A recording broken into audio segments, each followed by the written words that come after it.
A remarkable discovery that may shed some light on the historical accuracy of the Bible, a 3,000-year-old text on an earthenware jug, now being dated all the way back to the time of King David. And joining us is Richard Freund. He is the Director of Archaeological Excavations at the University of Hartford Center for Judaic Studies. Thank you so much for joining us.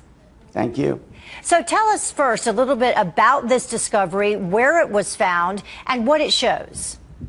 Well, first of all, it was found in 2012, and it's just coming to light what it actually means. It sometimes takes sometimes a year until scholars are able to piece together what an archaeological find means. But the inscription was found back in 2012 by the City of David, Jerusalem excavations being headed by Professor Eilat Mazar at the Hebrew University.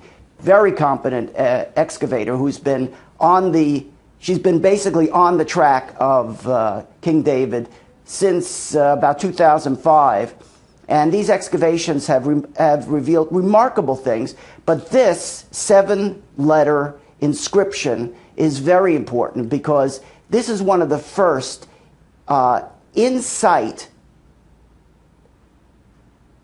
inscriptions that has information that is in writing. Okay, and writing is very important. So we're taking a look at we're taking a look at it as you speak. Now you say there are 7 letters there. The significance being that they are in Hebrew, and what do they say? Well, first of all, I have to tell you, they've been looking at this for the past 6 months, and the answer that they gave was it's enigmatic. But the 7 letters are very important because we have so little from the 10th century.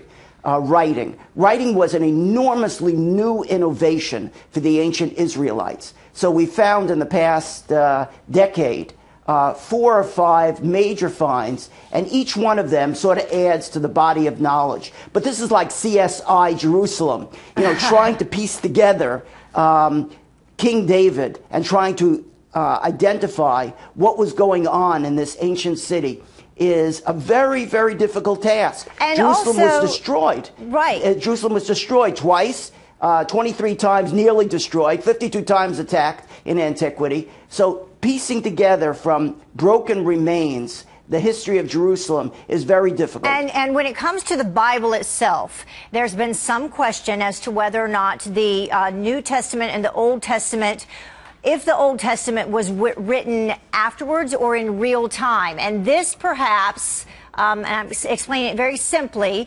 could prove that the Old Testament was written in real time, correct? Well, the main point is that when you have an inscription from the 10th century and you piece it together with other artifacts are from the 10th century, it's very hard to say that there wasn't a 10th century Jerusalem at the time when King David would have been ruling.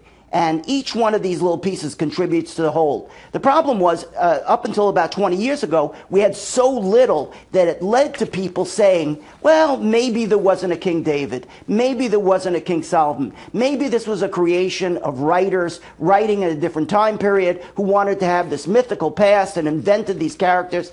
Each one of these discoveries shows us that there was a real history in real time in the time period in which King David would have lived. So possibly physical remains validating biblical stories.